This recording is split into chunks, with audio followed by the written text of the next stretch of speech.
Hey guys, welcome to another video in relation to the Portland Retro Gaming Expo. I already released one video that was a tour of the expo and talking about some of my thoughts and some of my experiences at the expo up in Portland, Oregon. This video is going to be a short one, but it's basically going to be about all the stuff that I bought while at the Portland Retro Gaming Expo.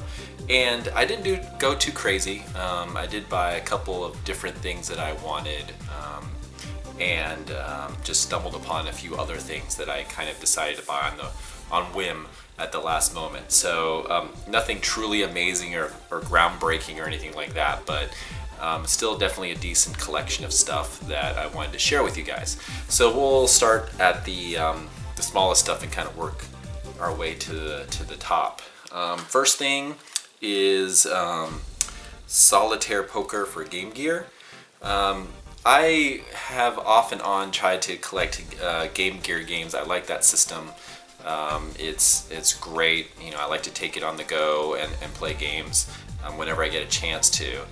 And my collection is decent. I don't have too many that are completely in boxes, maybe like, I don't know, 20 or 30, and then the rest are all loose.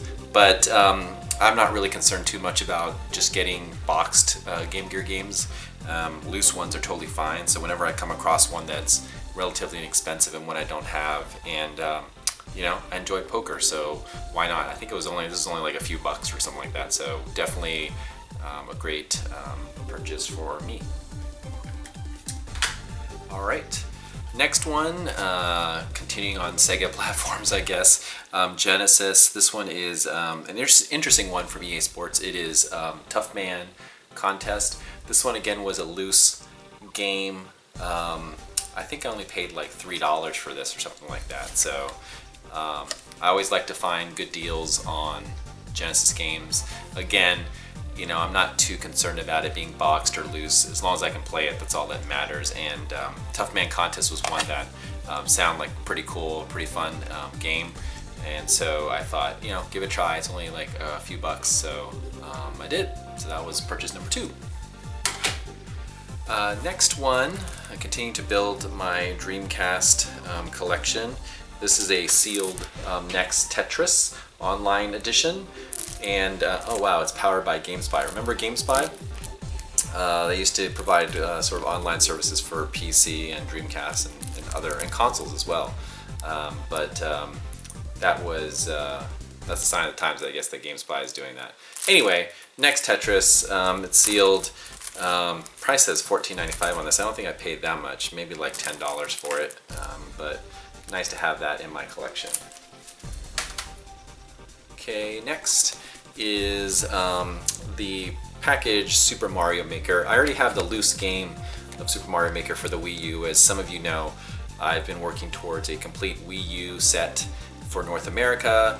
I actually only need one more game now, which is Game and Wario.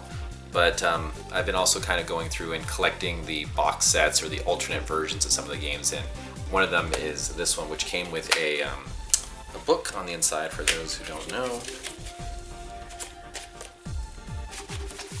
It's like a Super Mario Maker book like this, and it's basically full of artwork showing off some of the levels that have been made or in the game. So it's kind of neat.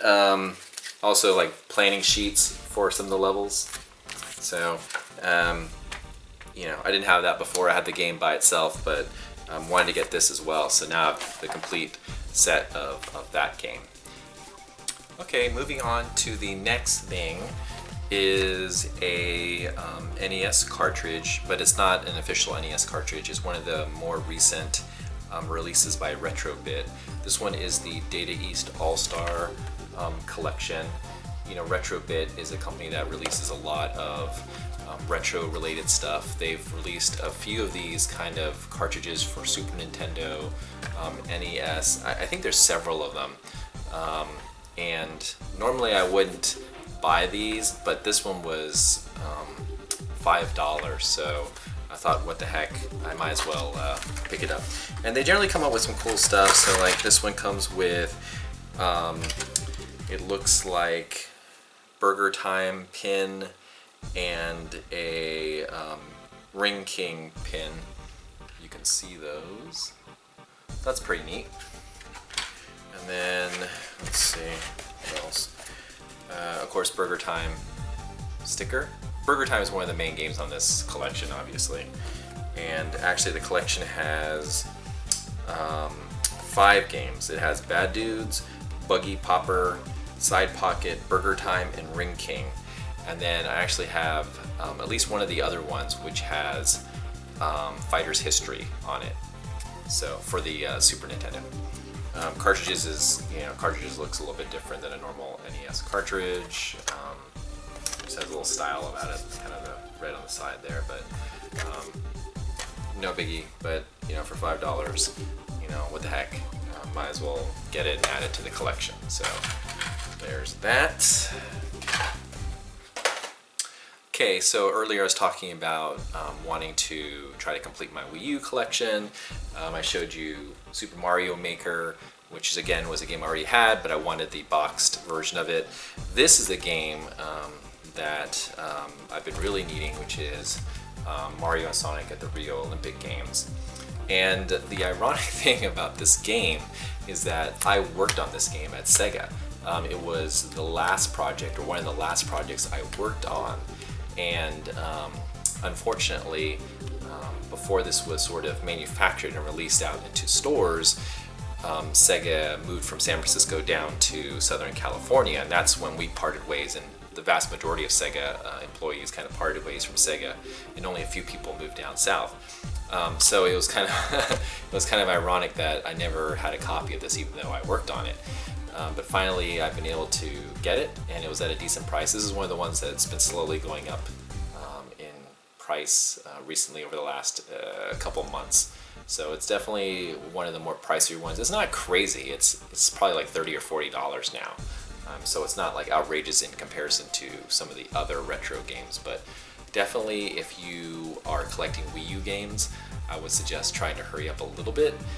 Some of the prices are definitely going up as people are moving on to it as it's more obtainable.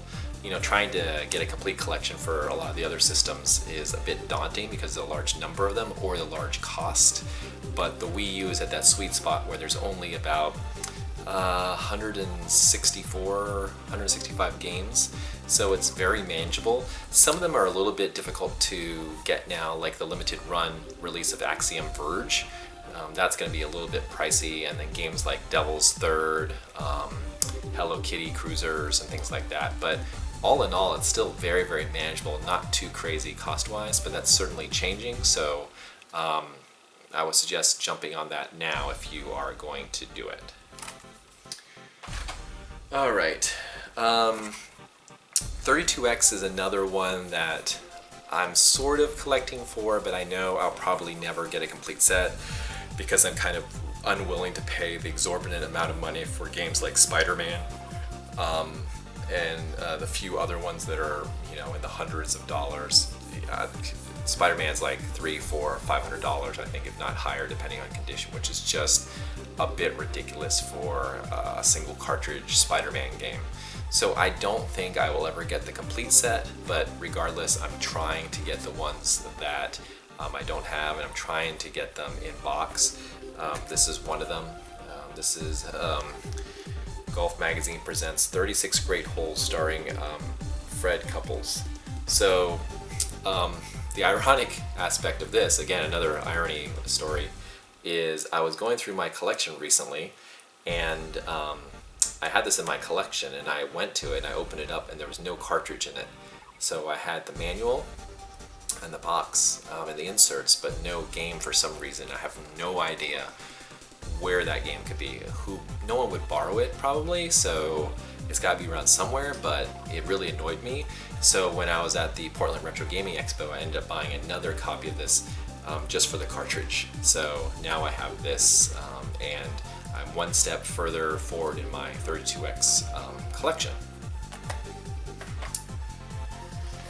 I guess continuing Sega again, you may see a consistent motif as far as Sega stuff, but Sega CD, Sega Saturn stuff, Again, it's getting pricier, more expensive, but there's still some games out there that I want to get that are rather inexpensive in comparison. And one of them is Powermonger, which is sort of like this, I want to say it's like a god game, but it's kind of like a strategy where you control your followers and things like that. So in some ways it is kind of a god game, but not very popular. It's by Bullfrog, the Populous folks, amongst others, and obviously released by EA, but relatively cheap. I think this was like $10 in great condition, so I added that to the collection. All right, winding down to the last couple things. This one was really neat. So there's a company called Retro USB, and they make a few different things, but the main thing that they're known for is the AVS, which is a modern NES console. It's one of the first consoles that use an FPGA to basically replicate a Nintendo Entertainment System. You might see it's kind of a flat one. You slide cartridges in like this, or you can put them vertically, like for Famicom cartridges. It has HDMI out like all the FPGA consoles do, but it was one of the very first ones. And it still runs probably about $180 for it, but it's a great system if you want a way to play NES games on modern TVs. Anyway, the company also releases games on a regular basis, NES games, Christmas themed ones, a variety of different things. They kind of have a few every year. This one that I saw was really neat because it has a screen on it. So it's an NES cartridge with a screen on it. And it's basically a compilation of all the past Christmas games that they've done, and they've done several of them each year. And what's neat about this is, depending on the game that you're playing, the screen turns on and reflects the game package image that you are currently playing. So I thought that was really neat. It's kind of a cool use of technology, and I dig the clear look of the cartridge, and I wanted to support those guys because I really like those guys. So picked this up. And I can't wait to play through all the versions of the games that they have on here. It's going to be a lot of fun. All right, let's wind this up quickly. Next thing, again, another Sega thing, which is a Sega Master System 2. I have a standard Sega Master System and love it, but I have no really big need for it because I have a Genesis, and I kind of use an EverDrive to play a lot of the Master System games, and it's having the Mega Drive, having the Master System hooked up and sort of all the time just takes up space, and I didn't want it. But I still wanted this system because I love the look of it. I love the small size of it. I love the protected cartridge slot. It's really simple. Unfortunately, it's at a base that's just RF out. It doesn't seem to have composite or support RGB like the original Master System does. And but I still wanted to have it in my collection. I'll have a place of pride on my shelf. But I got a good deal on it, so I had to sort of have it.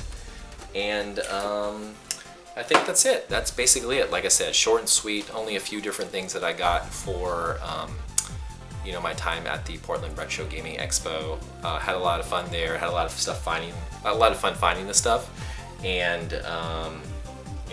that's basically it. Hope you enjoyed the video.